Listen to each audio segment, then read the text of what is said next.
So a couple of weeks ago I made a video about my Gamerscore, my achievement list back in the day, and I told a really tragic story, and it went a little bit like this. Was LewyKungFuey. That's right, what a name. I had this friend, and this friend was like, yo dude, come over to mine, I've got loads of games to play. And I was like, brilliant. I went over, he didn't tell me that his games were all shipped, and my account got banned and deleted.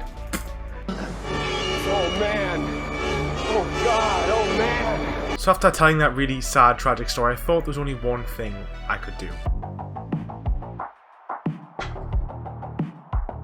Bring back LewyKungFuey. What is going on, guys? Welcome back to another video. Now that's right, LewyKungFuey is returning. He's coming back.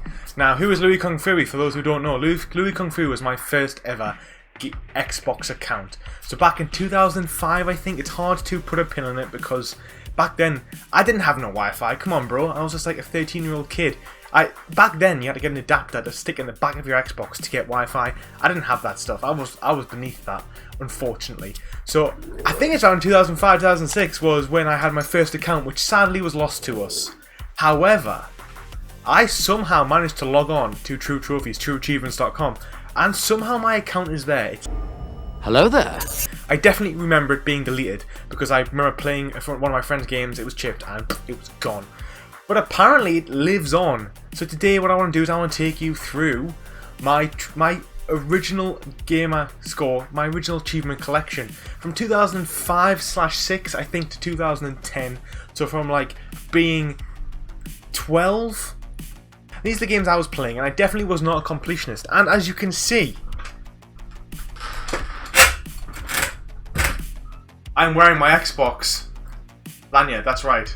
The most noticeable thing in this image. Not only that, I am wearing a gi in full LewyKungFuey fashion. Let's really bring it back. Okay guys, so here it is. Here is the achievement list of LewyKungFuey, the legend himself. 12-year-old little platinum bro. He wasn't even an achievement bro at this point because I didn't know anything about completing games. I just played games because I wanted to play them. I played them for as long as I could, and then I moved on to the next one. Now there's going to be a bit of a skew in some of the trophies. I'm saying it already. There's going to be some of the skew in some of the achievements that I earned because I think maybe I got Wi-Fi in like 2009 or 10 maybe. That's right guys, there was a time when we didn't have Wi-Fi for our consoles. Tragic. So some of these have like actual dates on and some of them don't. So don't be like, oh my god, this guy's cheated. I didn't. There's no reason why I would cheat any of these games. So here we have, my Gamerscore was 35,000, and as a kid I can tell you that was still pretty darn impressive. Actually no, scratch that, it was 25,000. I'm looking at true achievements. 25,000 Gamerscore, but I can assure you that I remember when I was like 14 and some guy was like, yo Lewis, what's your Gamerscore and how much achievements do you have? And I was like 20,000, and they were like, whoa son, 20,000, that's next level. And I was the OG nerd. I've always been that guy, and now I'm just sitting in a gi talking to a camera about something I did like 15 years ago. Is this rock bottom? Asking for a friend. Nonetheless, so to confirm that I was not a completionist, my completion percentage was a shabby 38.9%. That's right, if you're new to the channel, if you watch my trophy list review stuff, I had a low completion percentage, not only when I was a kid and then also when I was a bit of a teenager, like 58%, 53%. It doesn't really matter. Like, you know, you play the games, the more casual you are, the lower your completion percentage is. It is what it is. But nonetheless, let's move on to the actual games that I played. There was not as many. This list was maybe 5 years, but it was back in the day when I had no money. At least with my other account, my achievement account, I had some money. I had like a part-time job delivering papers. I had a paper route, and I had like a part-time job at some like kids centre. But now this was the when I was just like proper kid, guys. Back in the day. Okay, so how we have it is, I'm using trueachievements.com. I like it for looking through my own collection quite a bit, and of course it has that true achievement score, which kind of shows you like how much they estimate the points, the difficulty of the game, pretty much dictates how many true achievement points you get. So here it is. Now we're going to work back. So this is like the most recent games I played to the earliest games. So first is Call of Duty Modern Warfare 2. So I think this was like 2009. This is like prime time COD time. If you were gaming back then, you know that it was like the game. Call of Duty Modern Warfare 1, COD 4 was actually the really big one. But I kind of missed that because of, as I've already said, I just didn't have Wi-Fi as a kid. I didn't get Wi-Fi till I was like 15, I think. And I think COD 4 came out when I was about 13. So I jumped on a Call of Duty Modern Warfare 2. I think I'd actually 100%ed it on my other account as well. I think I played through all the way through twice. I love this game. You know, I thought this game was excellent. You know, it was pretty much, in my opinion, the best first-person shooter I've ever played in terms of gameplay, in terms of group, in terms of social. It was awesome. We then had Star Wars Force Unleashed, which is a great game. You play Starkiller. You know, he's no longer canon because he was basically just so powerful that he just made every other Jedi, every other Sith that pretty much ever existed just seem like a wet lettuce. Like, he would have just literally picked Kylo Ren up with one finger and then just blasted Luke Skywalker out of space. Like, and it was like insane. He brought down like a Star Destroyer with his hands. That's kind of how powerful he was. Just totally over the limits of what Jedi's can do. And then we had a few Lego games. There's going to be some bad games in this because I was 12, guys. I was young. I was 12 to 15, I think. Played a lot of bad games, a lot of kiddish games. So, like, for example, Lego Star Wars Clone Wars Republic Heroes was another easy, really bad, like, drop in, drop out co-op. There was that phase, if you remember, if you were around back then, where load of games came out and kind of were kidified, and then they just brought in like a drop in, drop out kid co-op, where you could like just have your friend just jump in and play some levels with you. Not particularly great. The Saboteur was an open world Nazi game where you're in France. It wasn't a Nazi game. You play as this Irishman who's in the Nazi-occupied Paris, and you got like try to bring down the Nazis as like the rebellion. Really cool. Today it probably stands up as a really great game. We then got PR and Risen. I'm not going to say much about them because I don't remember even playing them. I remember not liking Risen. Assassin's Creed 2, obviously almost got the 1,000 gamer score on that. Probably the collectibles I didn't do. We then got Devil May Cry 4. That was when I learned that I loved Devil May Cry. Even as a kid, I think this must have been 2008. I fell in love with Nero. I thought he was such a good character. I really enjoyed Dante. It was the first time I'd ever seen Dante ever play a Devil May Cry, and I loved it for it. Massively great series. And I just really didn't like Nero, but I really did enjoy him. We've then got some more LEGO games. I'm going to just skim over them. Marvel Alliance, Ultimate Alliance 2. As I've already said, if you've watched any of my videos, I loved Ultimate Alliance 1 and 2. Fantastic games. Ultimate Alliance 2, not as good as the first one, but the first one's probably like, maybe a 9. It's a 9 out of 10. Ultimate Alliance is probably like an 8. Guitar Hero World Tour. I was pretty good at Guitar Hero. Unfortunately, I broke my finger at uni. It's like deformed now. I really struggled hard now because I've only got like 3 working fingers and the other one kind of just sort of is like a limp little pinky. Bionic Commando, Brothers in Arms, Hell's Highway. Now that game was fantastic. It was like a first person shooter, but where you would take cover. When you took cover, it went to third person cover. Really cool story, dark story about what actually it's like to be in World War II. Yeah, I really enjoyed it. Gearbox Software as well made that. Interesting. Bully, you can't not have played Bully as a kid back then. It was such a good game. Crash of the Titans. Really bad Crash Bandicoot game, I have to say. Really, really bad Crash Bandicoot game. We then got a few, some great games here. Some great games. Crackdown, obviously fantastic. Only had 900 gamer score. Did not have 1,000 gamer score back then. Command & Conquer 3, so I'm a big RTS fan. So Destroy Humans, Path of the Furon, that was like the last Destroy Humans game. I don't think I got quite into it. Like looking at these games, a lot of games like with lower achievements that I just clearly didn't even finish. Firstly, Dragon Ball Z Burst Limit was a side fighting game, was a side fighter. I really enjoyed it. It only went up to the Cell Saga, which is very unusual for a Dragon Ball Z game. But they basically was one of the first games to reanimate the story. They actually reanimated a lot of the fight scenes, and it was fantastic. I remember the Goku vs Vegeta first ever fight was really animated amazingly well. We then got a few other games like Eragon, like, you know, it was a movie tie-in game.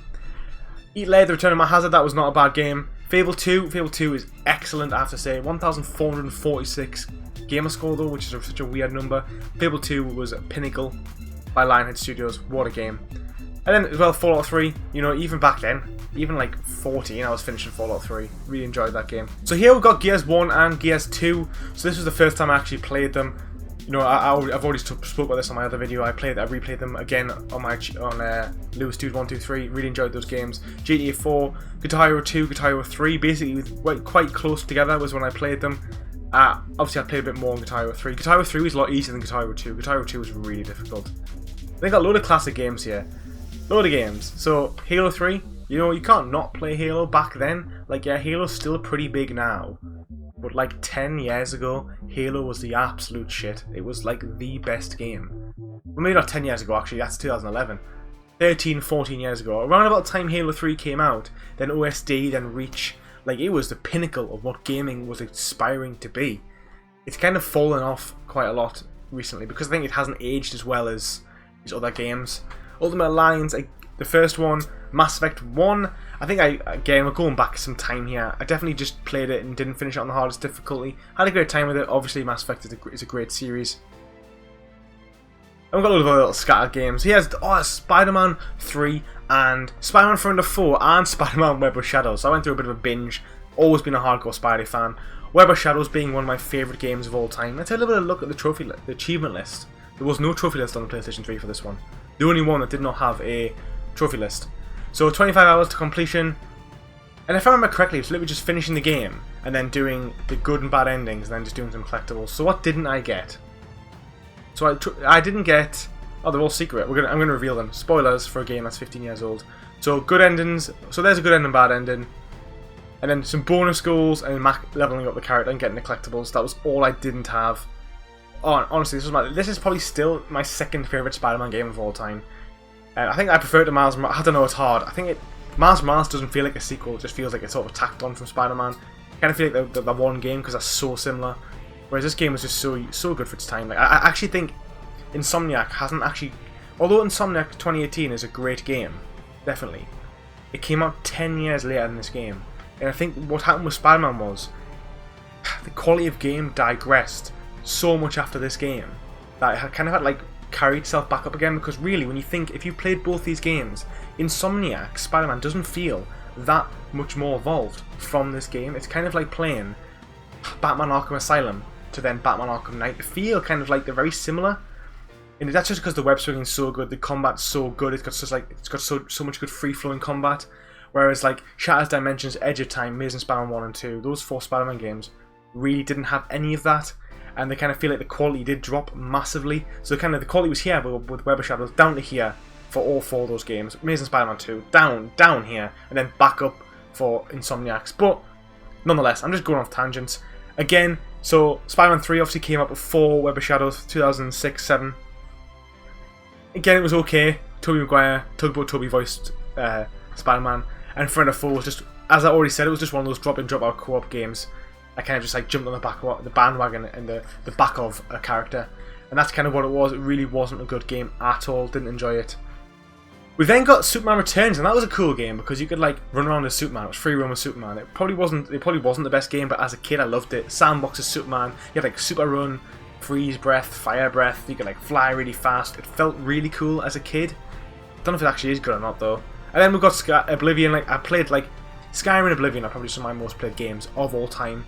I just spend so much time with them because I just do love them so much. Okay, final group of games.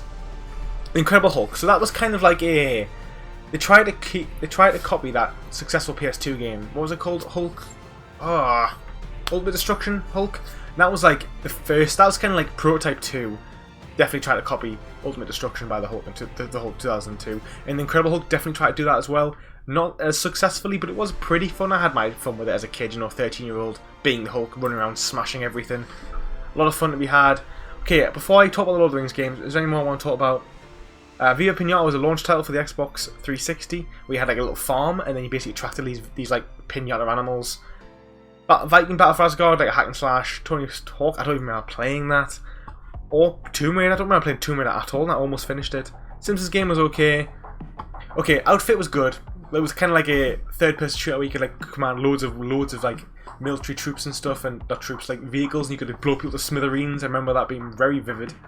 Now, Lord of the Rings Conquest was like Star Wars Battlefront, but Lord of the Rings. Kind of cool concept, didn't really work. And Lord of the Rings Battle for Middle-earth 2 is one of my favourite games of all time. It's my favourite RTS game, and like I said, I love RTS games, but I haven't played that many of them. Lord of the Rings Battle for Middle-earth is probably one of my favourite games of all time. Even as of today, I just loved it. I love the Lord of the Rings. I think the RTS is in, and it's really good. You get a 8-hour good campaign and an 8-hour bad campaign, where kind of like if the good guys failed, what would happen? And that's kind of what the bad campaign is. And then all in all, there's like 6 factions. You've got the elves, dwarves, humans. You've got the Uruks. You've got the orcs. You've got the goblins. Loads of heroes. Loads of maps. Loads of base building. It's just really, really cool. I really, really enjoyed it. And to be honest, I kind of want to play it again. Finally, we've then got Watchmen End Is Nigh Part 1 and 2. That was basically a co-op fight game with Rorschach and Night Owl from Watchmen. Really enjoyed my time with that as well. I played it with my brother at the time. I actually replayed it and ended 100% on my PlayStation 4 on my trophy list. and it's quite a good game. It doesn't hold up that well. End of Night Part 2 is really short, so End of Night is probably only like 4 hours, because it was like a like an arcade game at the time where they came out like basically indie games. But End of Night Part 2 is literally about 90 minutes. It just felt so rushed and a really bad story. But then we have SmackDown vs Raw. You got at least one wrestling game as a kid, am I right? And then finally, the first game I ever played in this account, the first game I ever played on Xbox was X-Men, the official game, X-Men 3, and then X-Men Origins straight after. Now, X-Men 3, the reason why I wanted to play it so much, I remember, is because I loved Iceman. Iceman's my second or third favourite superhero. My favourite is SpiderMan, then my second favourite is Daredevil, then my third is Iceman. I just always loved ice powers. I always thought it was like such a cool power to have. And I really looked forward to playing as Iceman in this game. And if you've played it, basically there's 3 concurrent stories, 3 playable characters. Wolverine, obviously, you play about 70% of the game with him. Then there's Nightcrawler. Again, you play about 20% of the levels with him. And that's very similar to Wolverine. You're just kind of fighting about as Nightcrawler. Quite cool. I remember being quite fast combat. You could teleport a little bit. It was pretty cool. Then you played like 3 levels as Iceman. And Iceman was on rails. You literally were always on your ice slide. And there was no combat. It was literally just skating around chasing Pyro. And you were just shooting like ice beams out your hands. Not ice blasts. Ice beams. Which you never ever did. It kind of felt like they didn't know what to do with Iceman. I remember playing it thinking, like, as a kid, as a dumb kid, I was like 12 going, I can't wait for the next level to be on foot as Iceman, and you never got it. And I remember being so disappointed in that. And stupid looking back now, but I had no idea. I was a 12-year-old. I wanted to play it as Iceman, one of my favourite X-Man. I wanted to play as Iceman. I never got a chance to do it, really, because it was just so poorly designed. Then obviously X-Men Origins, built on the combat from X-Men 3, definitely. And it was like just an improved version of the Wolverine combat with the lunges and stuff. And it was really, really badass. And there you have it, guys. There was my OG achievement list. There was LewyKungFuey's achievement list. Never to be continued because of, sadly, the P-Day, the Pirate Day, where someone gave me a copy of their game and it was Xbox, Microsoft knew what was going on. But we're not here to talk about piracy. We're here to talk about LewyKungFuey. Going back through this list and LewisDude123, it's definitely made me want to, dare I say it, get an Xbox. Me? No, come on, don't be crazy. I've been playing the idea of getting an Xbox Series X because, as my secondary account to play those games where I kind of don't want to go for all the 100%. I just want to have a good time and just mess around with some games. And I kind of want to play, there's a few games I didn't play. Didn't play Halo 3 ODST, haven't played Gears 5, haven't played Halo 4.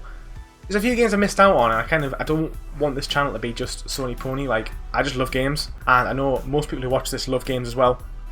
But I think I've had this on for 2 videos now. There's a stain, a mark on my neck where I've been wearing it.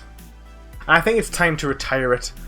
Because sadly, maybe not retire it forever, but definitely retire it for another 3, 4, 5, 6 months, I just want to make this video for you guys to share my kind of like my old school, what I was like as a kid growing up, and you might not care, you might care, that's absolutely fine. But it is what it is. We've all started with our gaming journeys somewhere at some point, and not everyone started on PlayStation, which is absolutely fine. I actually started on Game Boy, is kind of how I first started, and then went to PlayStation 1, PlayStation 2. So on that, why don't you share with me what your first console was, where you started as a kid? Are you a kid now? You're still like 17, 18, you just started, was PS4 your first console? It probably might be the case. There's a lot of younger people watching these videos, but also there's a lot of people in my age group. My key audience is 25 to 34, fact of the day for you, which means a lot of you are basically the same age as me. A lot of you can relate to probably having an Xbox 360. I think Xbox 360 was the biggest selling console compared to PlayStation 3. I think it sold like double of the PlayStation 3, and then PlayStation 4 just steamrolled the Xbox One, and the PS5 is probably going to steamroll the Xbox Series X as well. But 360 was a special time for me in my old Platinum Bro's heart. It definitely paved the way. Achievement Bro definitely paved the way for El Platinum Bro in the form you see him in today, in his blue shiny gi. Why am I wearing this? I don't even know anymore. I hope you enjoyed this video. Do not forget to like and subscribe. I really appreciate it, and I'll see you in the next video. Peace out.